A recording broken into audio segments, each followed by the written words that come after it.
Hello everyone, मैं आप लोगों को सीए इंटर ऑडिट मैराथन कराने जा रहा हूँ। चैप्टर बाय चैप्टर मैराथन होते जाएंगे, चैप्टर 1, 2, 3, 4, 5 इस तरह से।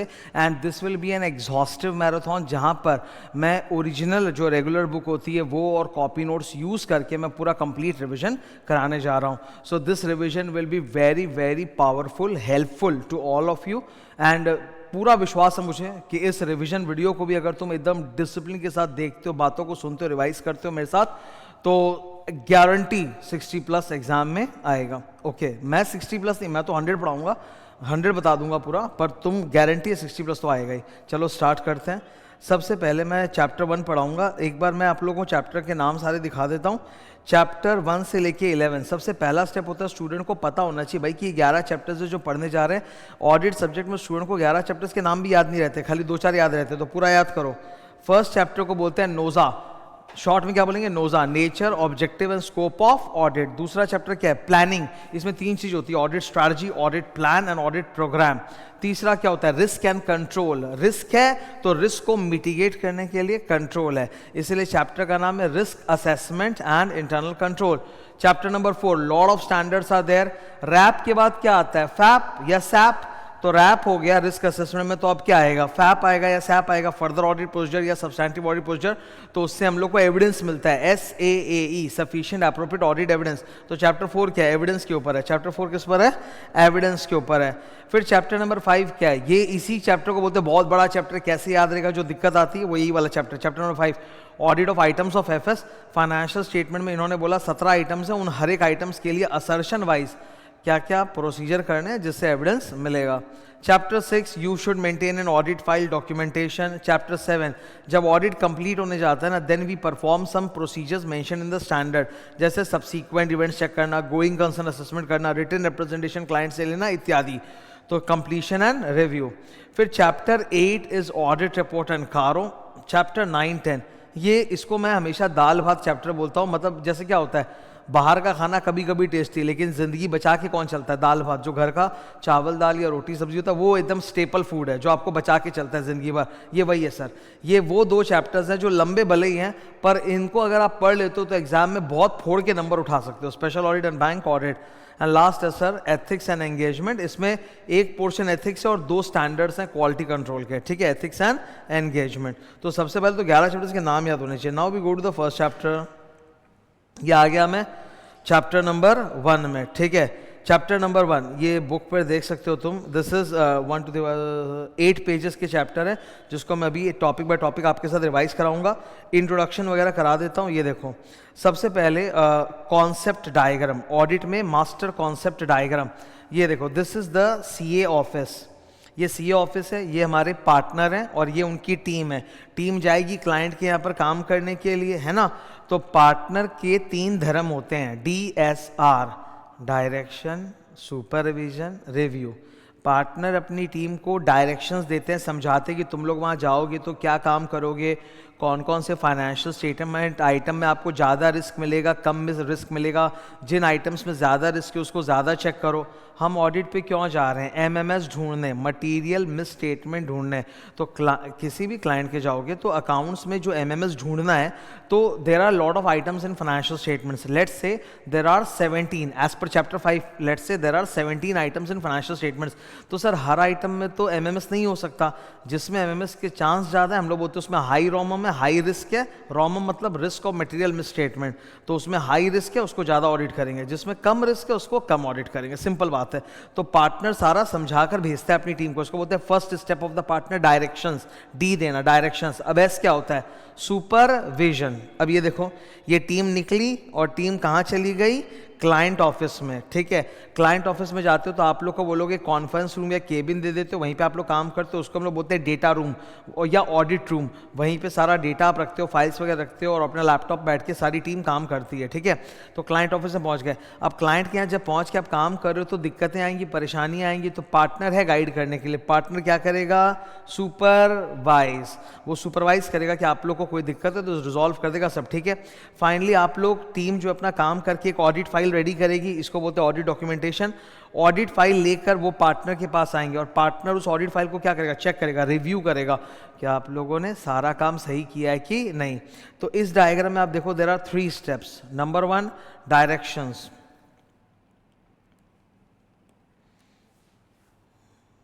Number 2 supervision, number 3 review. तो पार्टनर आपके काम का क्या कर रहा है, DSR, direction supervision review. Okay, मैं एकदम लाइन बाय लाइन पढ़ाते जा रहा हूँ, ठीक है। बीच में कूद के रिवीजन करोगे तो मेरी गलती नहीं है, बिकॉज मैं जैसे ये चीज़ अभी समझा दिया, अब बाद में ये कॉन्सेप्ट दोबारा आएगा तो आई विल अज्यूम कि आपको याद है DSR जो मैंने पढ़ाया था। तो please go step by step with me, don't skip. फिर एक ही चीज़ को बार बार पढ़ाऊंगा तो कहाँ से मैं रिवाइज करा पाऊंगा, है ना, ठीक है। अब आगे आते हैं वापस, ये इंट्रोडक्शन हो गया। ओरिजिन ऑफ ऑडिटिंग, अर्थशास्त्र में अकाउंट्स ऑडिट की बात की हुई है, वो सब बेकार है। इधर सबसे पहले meaning and nature of auditing. Audit is N, इधर ये डेफिनेशन है, इसको पढ़ना है। Audit is an independent examination of financial statements. अब ऑडिट ना हर एंटिटी का होता है। Number 1 whether it is a normal profit making company और एन NGO, सबका ऑडिट होता है। नंबर 2 इररेस्पेक्टिव ऑफ साइज, छोटे कंपनी का भी होता है, बड़े कंपनी का भी होता है। इररेस्पेक्टिव ऑफ लीगल फॉर्म, मतलब वो कंपनी है कि पार्टनरशिप है कि प्रोप्राइटरशिप है कि ट्रस्ट है कि सोसाइटी है, अलग अलग लीगल फॉर्म से सबका ऑडिट होता है। तो हर प्रकार की एंटिटी का ऑडिट होता है। मैक्सिमम केसेस में इट इज़ स्टैट्यूटरी रिक्वायरमेंट, कभी कभी इट इज़ वॉलंटरी, अपनी इच्छा से वो लोग करवा रहे हैं। ओके, तो first point, audit is an independent examination of financial information. Independence का मतलब है my judgement is not subordinate to the wishes of the client. Okay, that is independence. अच्छा, अब देखो कई जगह पे वर्ड लिखा हुआ है FI, financial information, that's a bigger word. Financial statements is a part of financial information. ये वेन डायग्राम समझ रहे हो ना, FS is a part of FI। इधर ये 4 स्टेप्स है, ये तो मैं बार बार बोलता रहूंगा, एंड तक ये पूरा याद कर लो। APAE ACAO, APAE ACAO, audit procedure perform करो, ऑडिट एविडेंस मिलेगा, ऑडिट एविडेंस ऑडिट कंक्लूजन मिलेगा। तो सपोज मैंने 100 प्रोसीजर किए, 100 एविडेंस मिला, 100 कंक्लूजन्स मिला। लेट्स से मैंने 100 ऑडिट प्रोसीजर किए, मुझे 100 ऑडिट एविडेंस मिले, मैंने 100 ऑडिट कंक्लूजन्स निकाले। उन सारे कंक्लूजन्स को जोड़ के I will make 1 audit opinion. मैं हमेशा ऐसा बोलता हूँ, summation of audit conclusion is equal to audit opinion. तो सारे कंक्लूजन्स को जोड़ के मैं एक ओपिनियन पे पहुंचाऊं। तो ये सीक्वेंस बड़ा इंपॉर्टेंट है। APAE ACAO ये दिखाता है कि मैंने अपना काम ऑब्जेक्टिवली किया है, एविडेंस के बेसिस पे किया, मन से नहीं किया है। ओके, ठीक है। ऑडिट हर प्रकार की एंटिटी का होता है, जैसे मैंने बताया। ऑडिट का पर्पस क्या है सर, बहुत अच्छे अच्छे पर्पसेस हैं। एक तो हमारे ऑडिट करने से ना क्लाइंट के अकाउंट्स का शुद्धिकरण हो जाता है, मतलब क्लाइंट खुद भी बहुत केयरफुल होकर बनाता है, सही अकाउंटिंग पॉलिसी चुनता है, सही अकाउंटिंग एस्टिमेट लगाता है, बहुत अच्छे से बनाता है, बिकॉज उसको मालूम है कि CA हर चीज़ में बैठ के टोका टाकी करेगा, तो वो पहले ही अच्छे से बना लेता है। प्लस हम लोग और उसको ठीक करवा देते हैं। प्लस हमारे ऑडिट करने से एम्प्लॉइज़ ऑफ द क्लाइंट के ऊपर एक चेक बना रहता है, उनको भी डर है कि हाँ CA आएगा मेरी चोरी पकड़ लेगा, तो चोरियाँ कम होती हैं। हमारे ऑडिटेड FS क्लाइंट हर किसी को बांटते हैं। बैंक से लोन चाहिए, बैंक को दे दो। टैक्स कराना, इनकम टैक्स GST वहाँ पे भी जमा होता है सरकार के पास, ROC में भी फाइलिंग होता है, शेयर होल्डर्स के पास जाता है, सारे गांव में बढ़ता है हमारा फाइनेंशियल स्टेटमेंट्स। ठीक है, ऑडिट करने के लिए you must have knowledge of everything, all these disciplines are required, because accounts भी आना चाहिए, लीगल नॉलेज भी चाहिए, बहुत सारे कंपनी लॉ के पॉइंट्स है जो चेक करने पड़ते हैं, इनकम टैक्स चेक करना पड़ता है, GST चेक करना पड़ता है, थोड़ी इकोनॉमिक्स की समझ और ज़्यादा बिहेवियरल साइंस, बिकॉज क्लाइंट के साथ आप डील कर रहे हो। It is not a solo work, audit is a team work. अगर आप अकेले भी ऑडिट कर रहे हो तो भी क्लाइंट के साथ तो आपको डील करना पड़ेगा। बिहेवियरल साइंस का मतलब है कि आपको लोगों से डील करना आना चाहिए, ठीक है। हर वक्त नरम नहीं, हर वक्त गरम नहीं, एक बीच का रास्ता, डिप्लोमेटिकली अपना एविडेंस निकलवाना है हम लोग को। मैथ्स स्टैट्स आना चाहिए, सैम्पलिंग में काम आता है। Data processing, sir everything today is computerised, client का पूरा अकाउंट्स कंप्यूटराइज्ड है, तो आपको अगर कंप्यूटर सिस्टम्स की नॉलेज नहीं है, सॉफ्टवेयर्स की नॉलेज नहीं है, तो आपके लिए ऑडिट करना असंभव है। इनफैक्ट हम लोग ऑडिट करने के लिए भी सॉफ्टवेयर यूज़ करते हैं, उनको बोलते हैं audit softwares. Audit softwares are known as CAT, computer assisted audit technique. The simplest audit software available to everybody is Microsoft Excel, ठीक है। तो आपको EDP की नॉलेज होनी चाहिए, इलेक्ट्रॉनिक डेटा प्रोसेसिंग, थोड़ी फाइनेंशियल मैनेजमेंट की समझ, एनालिटिकल प्रोसीजर में काम आता है, और थोड़ा कॉस्टिंग की समझ, ठीक है। ऑब्जेक्टिव ऑफ ऑडिट, ये तो एकदम रट्टा होना चाहिए. The objective of audit is to obtain reasonable assurance that the financial statement is free from MMS, whether due to fraud or error. मतलब उनमें कोई MMS नहीं होना चाहिए हमारे फाइनेंशियल स्टेटमेंट्स में, फ्री फ्रॉम. और अगर MMS है तो फिर हम मॉडिफाइड ओपिनियन दे देंगे. दूसरा ऑब्जेक्टिव है टू गिव अ रिपोर्ट, हम एक ऑडिट रिपोर्ट बनाकर देते हैं. ओके हम कौन सी अश्योरेंस देते हैं? Reasonable assurance. रीजनेबल अश्योरेंस मतलब high level of assurance but not absolute assurance. समझाने के लिए मैं बोलता हूँ, एब्सोल्यूट अश्योरेंस मतलब होता है 100% गारंटी कि सब सही है, फाइनेंशियल स्टेटमेंट में कोई गलती नहीं है. रीजनेबल अश्योरेंस का मतलब होता है 80% अश्योरेंस. और रीजनेबल के भी नीचे होता है एक जिसको हम लोग बोलते हैं मॉडरेट या नेगेटिव अश्योरेंस. मॉडरेट या नेगेटिव अश्योरेंस वो होता है 40%. इस तरह के तो अलग अलग अश्योरेंस होते हैं, काम आएगा आज. ठीक है, तुम्हारे सिलेबस में 2 अश्योरेंस का नाम सबसे ज़्यादा आएगा. एक आएगा रीजनेबल अश्योरेंस, एक आएगा लिमिटेड अश्योरेंस. ठीक है, रीजनेबल अश्योरेंस समझो 80% अश्योरेंस है और लिमिटेड अश्योरेंस को समझो 40% अश्योरेंस है. वो नेगेटिव टोन में होता है, नेगेटिव अश्योरेंस होता है वो. Okay, nature of miss statement. MMS arises कितनी बार किताब में लिखा हुआ तुमको मिलता है nature of miss statement, nature of miss statement. Sir nature of miss statement का मतलब होता है वो मिस स्टेटमेंट फ्रॉड से पैदा हुआ है कि एरर से. 2 ही नेचर होते हैं, या तो मिस स्टेटमेंट इंटेंशनल है या अनइंटेंशनल है. इंटेंशनल को बोलोगे फ्रॉड से हुआ है, अनइंटेंशनल को बोलोगे एरर से हुआ है. ठीक है, इंडिपेंडेंट ऑडिट रिपोर्ट हम लोग एक्सप्रेस करेंगे. Scope of audit. स्कोप का मतलब होता है बेसिकली इंक्लूजन एंड एक्सक्लूजन. मैं क्लाइंट के लिए काम कर रहा हूँ, ऑडिट कर रहा हूँ, तो कौन से काम मुझे करने हैं और कौन सा मुझे नहीं करने हैं. Inclusion, exclusion. स्कोप का सिंपल मतलब होता है. तो स्कोप ऑफ ऑडिट में क्या क्या इंक्लूडेड है, क्या क्या एक्सक्लूडेड है, वो यहाँ पर नीचे लिखा हुआ है, मैं पढ़ाऊंगा. एक बार गौर से देखो एक बार आप लोग. Scope of audit, what it includes. Scope of audit, what it excludes. Inclusion and exclusion. ये देखो इधर, ये एक समरी चार्ट है. स्कोप ऑफ ऑडिट, इंक्लूजन, क्या क्या करना है. क्या करना है? मुझे 3 काम करना है. याद करने के लिए निमोनिक है क्रेड, क्रेडिबिलिटी, क्रेड. 3 काम करना है. सी से coverage of all aspects of the entity which is relevant to audit. R, reliability of the accounts and financial statement check करना है. D, ये देखना है कि financial statement में सारे disclosures दिए गए हैं as per accounting standards and as per schedule 3.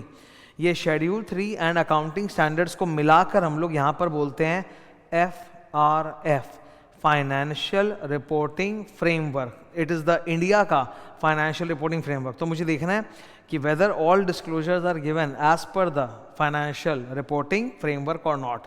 तो what it includes, cred, CRD, coverage, reliability, disclosure. And what is excluded, जो मुझे नहीं करना है.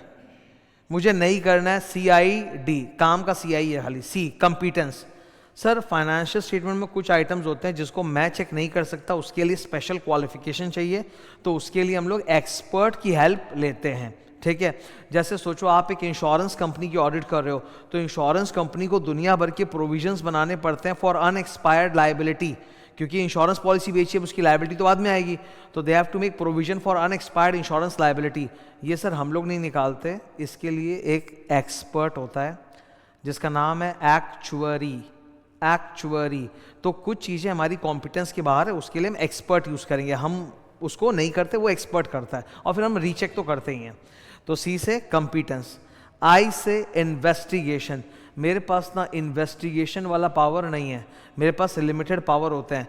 मैं इनकम टैक्स रेड करने का पावर तो रखता नहीं हूँ कि मैं कंपनी में घुसूंगा, MD को सबको कोना में करके सारा हम लोग डॉक्यूमेंट चेक करेंगे, वो पावर हमारे पास नहीं है.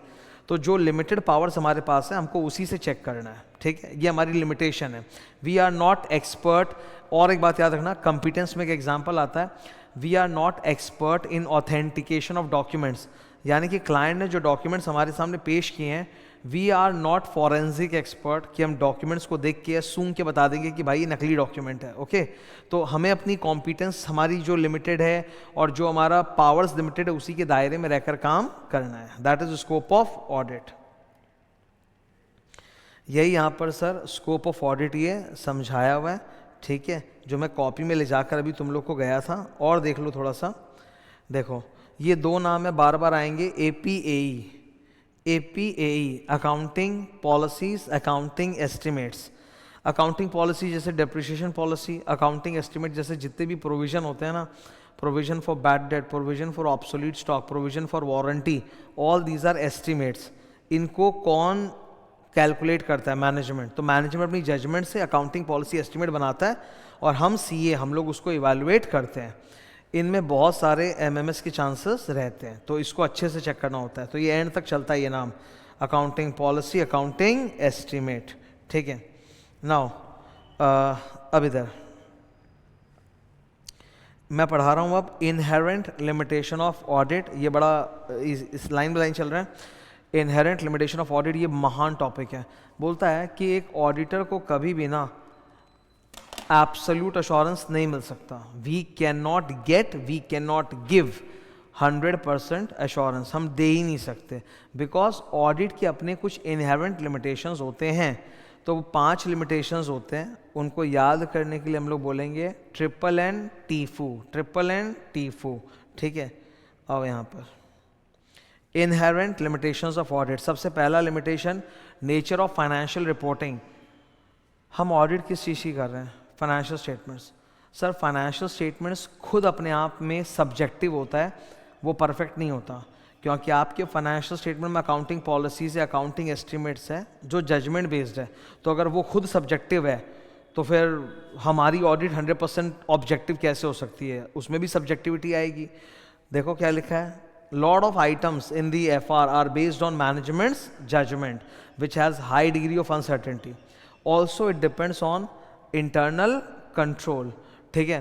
अब कंपनी के सारे जितने भी इंटरनल कंट्रोल्स हो कितने ही अच्छे हों, इंटरनल कंट्रोल्स के भी अपने इनहेरेंट लिमिटेशन होते हैं जो चैप्टर 3 में हम लोग पढ़ेंगे।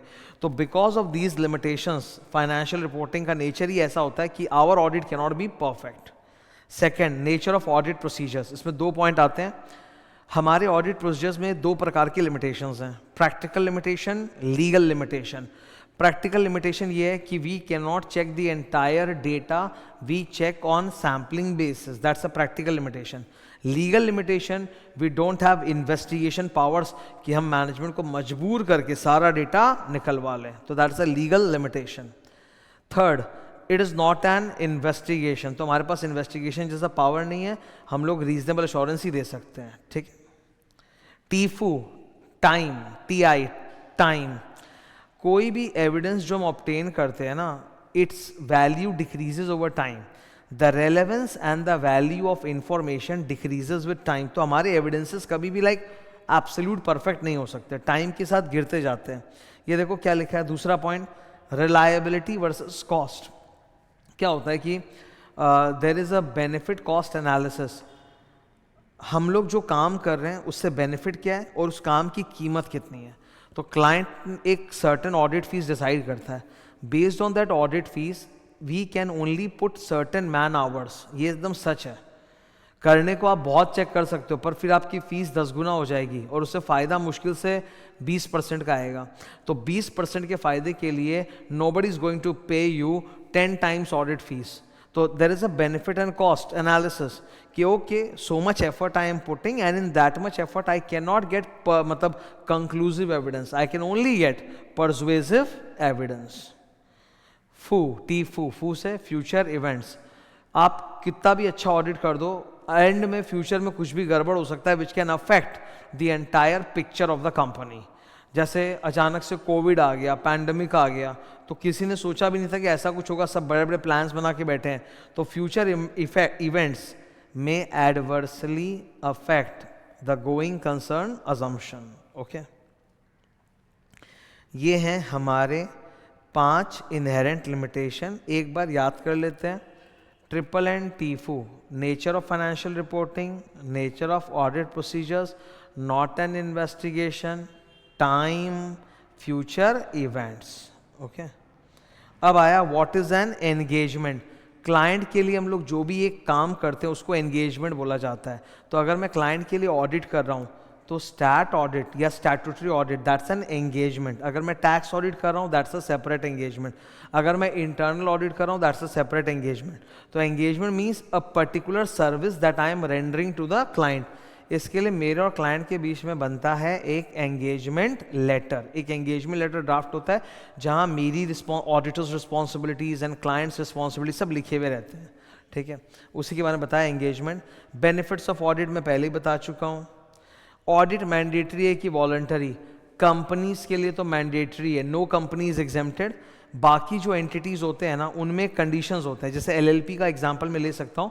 एलएलपी में अगर पार्टनर्स कैपिटल 25 लाख के ऊपर है या फिर टर्नओवर 40 लाख के ऊपर है तो स्टैट ऑडिट मैंडेटरी है, वरना ऑडिट मैंडेटरी नहीं है। तो जहाँ मैंडेटरी नहीं है, ओनर लोग अगर अपनी इच्छा से कराएं तो उसको वॉलंटरी ऑडिट कहा जाता है। हमारे सिलेबस में स्टैट ऑडिट ही है, वॉलंटरी नहीं है। आप आईसीआई का ये कहना है कि आप चाहे स्टैट ऑडिट करो, आप चाहे वॉलंटरी ऑडिट करो, नियम वही हैं जो आपको फॉलो करने हैं। आपको सारे नियम फॉलो करने पड़ेंगे, अच्छे क्वालिटी का काम करना है। Who appoints the auditor? Share holders appoint the auditor. Government company में controller CAG appoints the auditor इत्यादि। रिपोर्ट किसको देते हो? जिसने आपको अपॉइंट किया। तो कंपनी में हम लोग ऑडिट रिपोर्ट देते हैं शेयर होल्डर्स को। अब आ गया मीनिंग ऑफ एश्योरेंस एंगेजमेंट। ये बहुत अच्छा है, इंपॉर्टेंट है। अच्छा, इसमें जाने के पहले ना I want to show you something.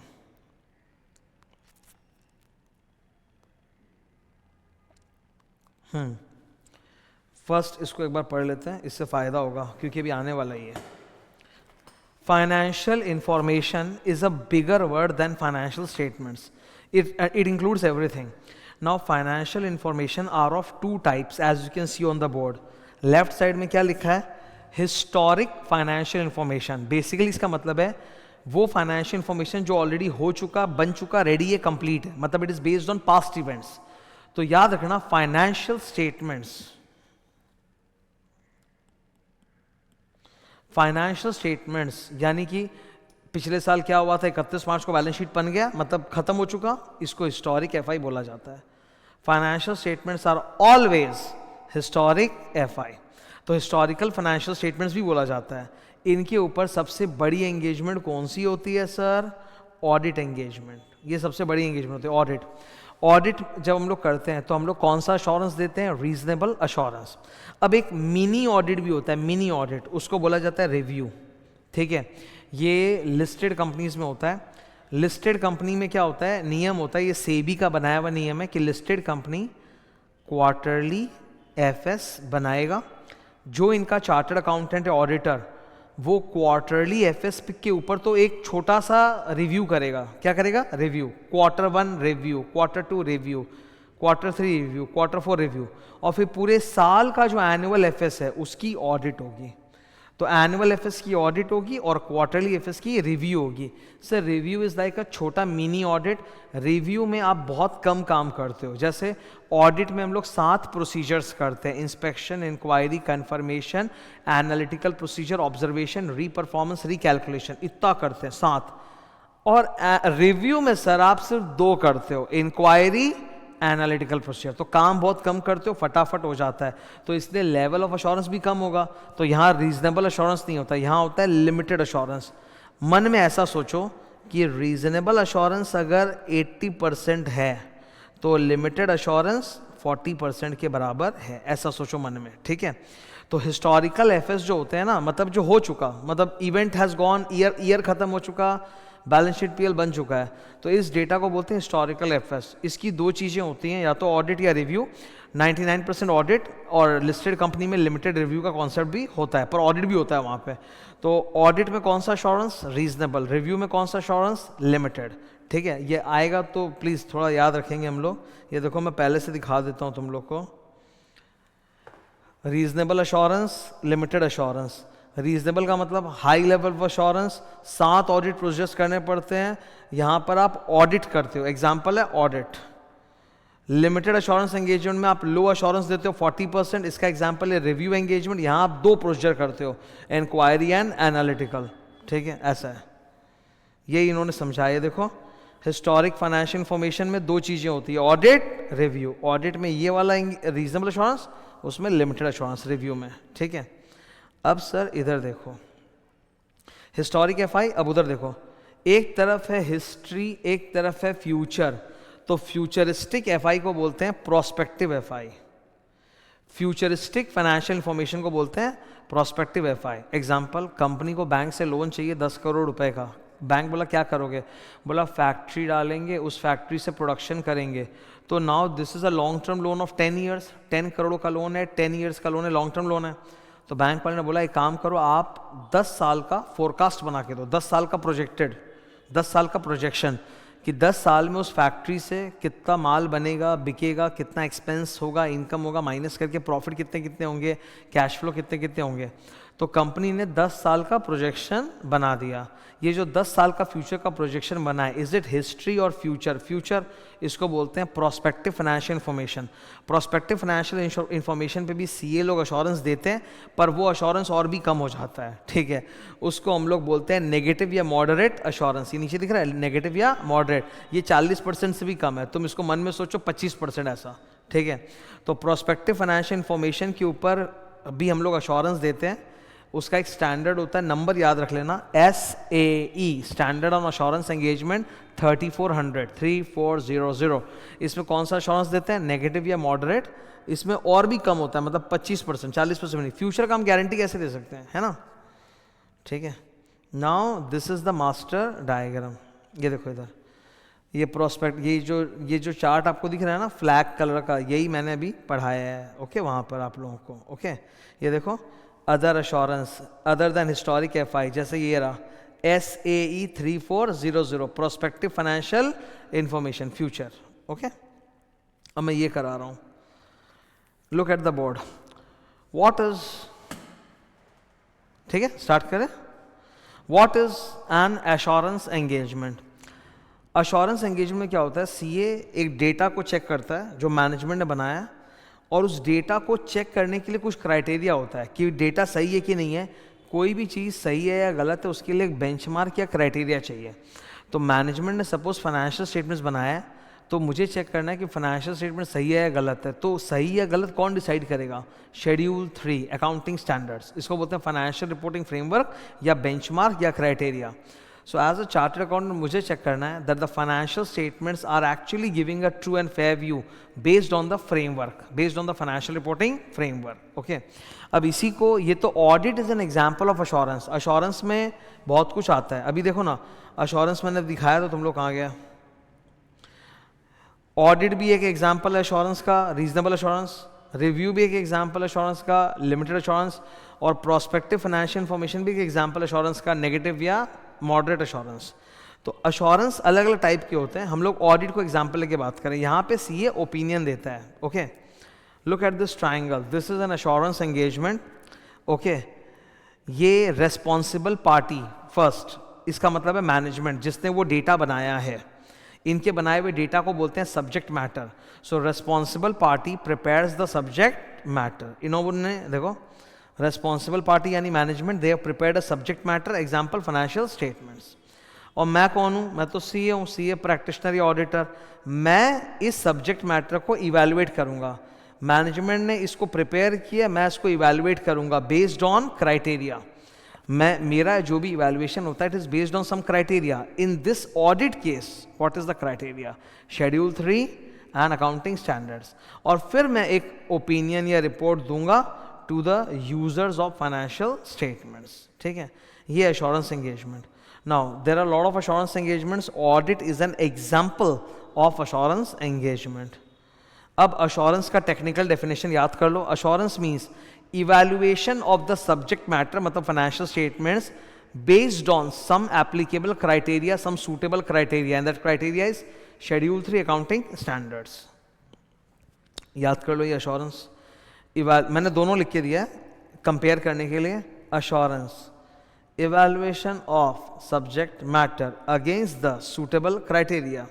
इधर देखो audit, evaluation of FS against the schedule 3 and accounting standards,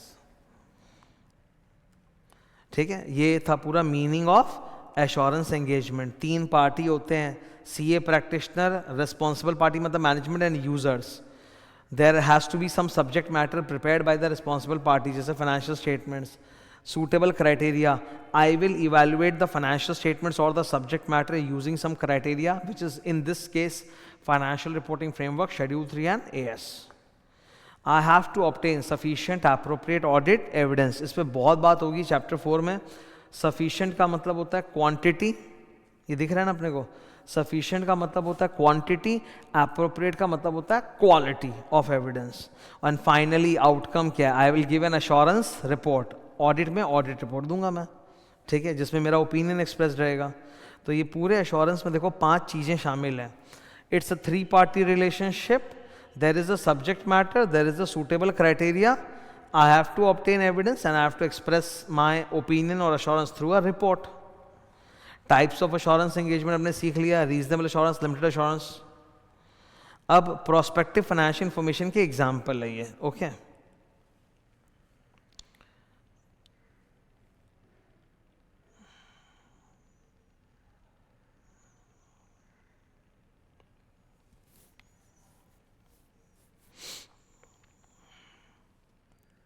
look at the board, ठीक है। कंपनी ने बैंक से 10 साल का लोन लिया है ऑफ 10 CR। तो बैंक वाले बोलेंगे कि 10 साल का प्रोजेक्टेड प्रॉफिट एंड लॉस या प्रोजेक्टेड कैश फ्लो स्टेटमेंट बना के दो। इसमें सबसे बड़ा अजम्पशन होता है डिमांड, कि 10 साल में मेरे प्रोडक्ट की डिमांड कितनी कितनी होगी, बिकॉज उसी से आपको पता चलेगा सेल्स कितनी होगी, एक्सपेंसेस कितने होंगे, वेरिएबल एक्सपेंस कितने होंगे, प्रॉफिट कितना होगा, कैश फ्लो कितना होगा। So management will make some assumptions about the demand. यहाँ हम लोग को यही चेक करना होता है, मेनली अजम्पशंस ही चेक करना होता है कि फ्यूचरिस्टिक स्टेटमेंट बनाने के लिए मैनेजमेंट ने जो अजम्पशंस यूज़ किए हैं वो रीजनेबल है, अनरीजनेबल नहीं है, मतलब एकदम ही उल्टा पलटा नहीं है, ठीक ठीक अजम्पशंस है, ठीक है। वो उनके पास्ट रिकॉर्ड ऑफ बिजनेस से भी मैच करता है, ट्रेंड के हिसाब से, मार्केट ट्रेंड के हिसाब से भी मैच करता है। ऐसे अजम्पशंस हैं कि नहीं है, पढ़ते हैं। मैनेजमेंट्स अजम्पशंस, मैं अजम्पशंस चेक करूंगा that the assumptions are number 1 not unreasonable. ये नेगेटिव भाषा होती है, सीधा सीधा बोल सकते थे रीजनेबल, पर नहीं, सीधा सीधा रीजनेबल बोलोगे तो वो हाई एश्योरेंस होता है। आप घुमा के बोलो नॉट अनरीजनेबल। मैं एक सिंपल एग्जांपल देता हूँ, उससे तुम समझ पाओगे।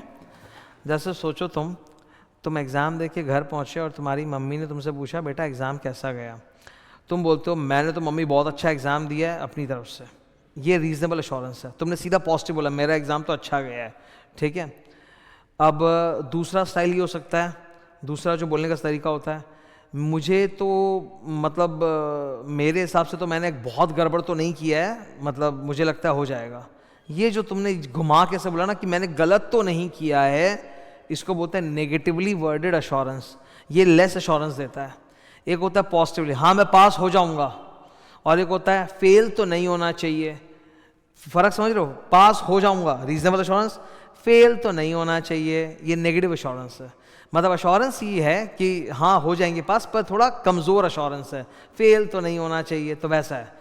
तो इसकी लैंग्वेज वैसी होती है कि अजम्पशंस जो हैं अनरीजनेबल नहीं है, दे आर नॉट अनरीजनेबल, और मैनेजमेंट ने इन अजम्पशंस को सही तरह से यूज़ करके प्रोस्पेक्टिव फाइनेंशियल इंफॉर्मेशन बनाया है, और मैनेजमेंट ने इन सारे अजम्पशंस को डिस्क्लोज किया है, ठीक है, सब डिस्क्लोज किया है, ओके। तो ये अजम्पशंस को लेके 3 डायलॉग है जो हमें बोलने पड़ता है, याद करना पड़ेगा, एग्जाम में आता है, ओके। अच्छा, फोरकास्ट प्रोजेक्शन में फ़र्क क्या होता है? फोरकास्ट शॉर्ट टर्म होता है 1 साल तक का, प्रोजेक्शन लंबा होता है सेवरल ईयर्स का, ओके। ये देखो लैंग्वेज कैसी होती है प्रोस्पेक्टिव फाइनेंशियल इंफॉर्मेशन में।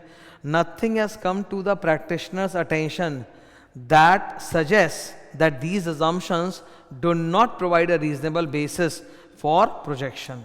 मतलब अनरीजनेबल तो नहीं है, सही लग रहा है, ऐसा लैंग्वेज है। इसको मॉडरेट या नेगेटिव एश्योरेंस बोला जाता है, ओके। आपके सीए में कैसी क्वालिटीज़ होनी चाहिए? इन्होंने सारी क्वालिटीज़ जो एक मनुष्य में हो सकती हैं सब उठा के डाल दी हैं। अब इस टॉपिक पे आते हैं 15 number, standards. There are lot of standards. मैं एक बार स्ट्रक्चर दिखा देता हूँ तुम लोग को। हाँ ये रहा, ठीक है। अगर आपसे पूछा जाएगा how many types of engagement standards are there, तो तुम बोलोगे 4। अगर वो लोग पूछे how many total types of standards are there, तो बोलोगे 5, क्योंकि एंगेजमेंट स्टैंडर्ड्स के अलावा एक और होता है जिसको हम लोग बोलते हैं क्वालिटी कंट्रोल स्टैंडर्ड्स।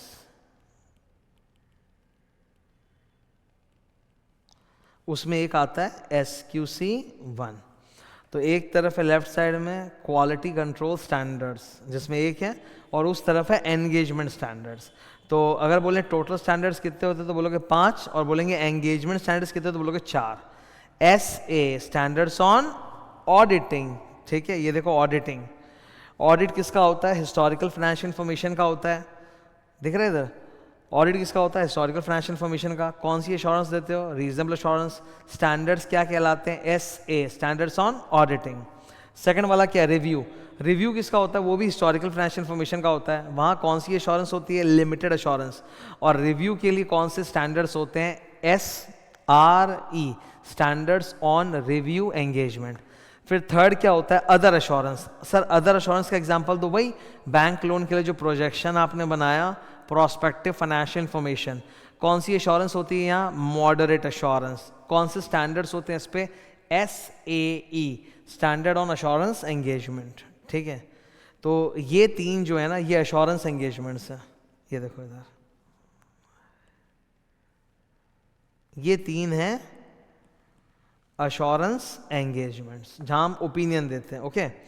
और अश्योरेंस के अलावा एक एक्स्ट्रा होता है, उसको हम लोग बोलते हैं रिलेटेड सर्विसेज। मतलब काम तो ऑडिट जैसा ही है, बस मैं ओपिनियन नहीं दूंगा। मैं ऑडिट जैसा काम कर दूंगा, मैं ओपिनियन नहीं दूंगा। मैं समझाता हूं।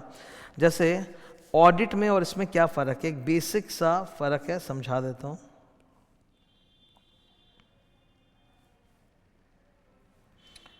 जब आप बोलते हो ऑडिट, तो उसमें सीक्वेंस ऐसा होता है AP, AE, AC और फिर AO। लेकिन जब आप रिलेटेड सर्विस बोलते हो, SRS, रिलेटेड सर्विसेज में काम ऑडिट जैसा है, बस ओपिनियन नहीं देना है। तो आपका चेन ऐसा होगा, AP प्रोसीजर वैसे ही करूंगा, एविडेंस भी ऑब्टेन करूंगा, कंक्लूजन्स भी मिलेंगे, बस दी एंड, स्टॉप। ओपिनियन नहीं देता हूं। यही ऑडिट कंक्लूजन्स एक रिपोर्ट में डाल के दे देता हूं कि ये प्रोसीजर्स हुए थे और ये कंक्लूजन मिले। एक फाइनल ओपिनियन में एक्सप्रेस नहीं करूंगा। तो ऑडिट और रिलेटेड सर्विस में फर्क समझ में आ रहा है ना अपने को? Related services are similar to audit but you don't express opinion और अश्योरेंस। इसके ऊपर भी सर दो स्टैंडर्ड्स हैं, नाम याद करने के लिए बोलेंगे SRS standard on related service, SRS। तो ये कुल मिला के अपने 4 एंगेजमेंट स्टैंडर्ड्स हो गए। यही एंगेजमेंट स्टैंडर्ड्स देखो सर यहाँ लिखे हैं चारों, ठीक है। स्टैंडर्ड्स ऑन ऑडिटिंग अपने सिलेबस में पूरा भर भर के है। स्टैंडर्ड्स ऑन रिव्यू एंगेजमेंट में 2 ही होता है, SRE 2400, SRE 2410। Standards on assurance में 3 होते हैं। ये सब जो स्पेशल वाले हैं ना, ये SRE, SAE, इनका खाली नाम आपके सिलेबस में, बाकी ये डिटेल चैप्टर आता है फाइनल लेवल पर, ओके। रिलेटेड सर्विसेज में 2 होते हैं, 4400, 4410। 4400 में बेसिकली आप AUP करते हो। क्या करते हो? AUP। इसको हम लोग बोलते हैं AUP, agreed upon procedure. Client बोलता है ये प्रोसीजर करने हैं, वो प्रोसीजर कर दो, एविडेंस है, कंक्लूजन है, दे दो क्लाइंट को, ओपिनियन मत देना। और एक होता है 4410, इसको बोलते हैं कंपाइलेशन एंगेजमेंट। मतलब क्लाइंट बुक्स ऑफ अकाउंट्स बनाएगा, हम उससे प्रॉपर फाइनेंशियल स्टेटमेंट्स कंपाइल करके देंगे as per schedule 3 accounting standard, और हम ऑडिट नहीं करेंगे, सिर्फ हम कंपाइल करके दे देंगे। फाइनेंशियल स्टेटमेंट सुंदर से बना के तैयार करके दे देंगे from the raw books of accounts, ठीक है। फिर standard on quality control, SQC, ये एंगेजमेंट स्टैंडर्ड नहीं होता, ये क्वालिटी स्टैंडर्ड होता है, चैप्टर 11 में आएगा। स्टैंडर्ड्स क्यों चाहिए? सो दैट इंडिया में जो हमारे CA लोग काम करते हैं वो ग्लोबल लेवल पे मैच करें। इससे हमारे देश में फाइनेंशियल रिपोर्टिंग की क्वालिटी इंप्रूव होगी। सारे चार्टर्ड अकाउंटेंट्स यूनिफॉर्म तरीके से ऑडिट करेंगे। सारे चार्टर्ड अकाउंटेंट्स हमेशा अपने आप को अपडेट करेंगे, नॉलेज एंड स्किल, इन्हें अच्छी क्वालिटी का काम करेंगे। ड्यूटी, आपकी ड्यूटी बनती है कि स्टैंडर्ड्स में लिखे हुए प्रोसीजर्स फॉलो करें, लेकिन अगर स्पेसिफिक सर्कमस्टांसेस में आप स्टैंडर्ड में लिखे हुए प्रोसीजर्स नहीं फॉलो कर पा रहे हो तो वहाँ पर आप फॉलो करोगे ऑल्टरनेट प्रोसीजर्स, ठीक है। क्या फॉलो करोगे? Alternate procedures.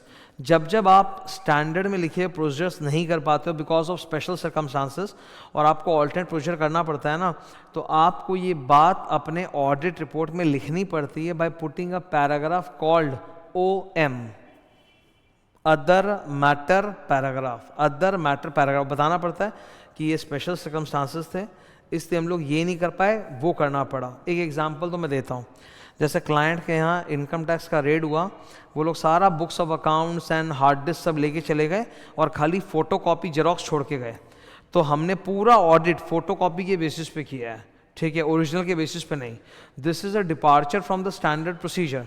ये बात मुझे अपने ऑडिट रिपोर्ट में बतानी पड़ेगी, in which paragraph, OM other matter paragraph, ठीक है, ये ज़रूरी है, वरना आप गिल्टी ऑफ प्रोफेशनल मिसकंडक्ट हो जाओगे। ये फाइनल में आता है कि अगर आपने बताया नहीं ना कि आपको ओरिजिनल प्रोसीजर से हटना पड़ा, ऑल्टरनेट करना पड़ा, तो आप प्रोफेशनल मिसकंडक्ट में गिल्टी हो जाओगे। Clause number 9 part 1 second schedule chartered accountant act 1949। Okay sir, तो now this completes our chapter number 1। अब हम लोग चैप्टर 1 ख़त्म कर चुके हैं, मैं एक एक करके मूव ऑन करूँगा। What is the next chapter, sir? Audit planning. So we are about to start audit planning.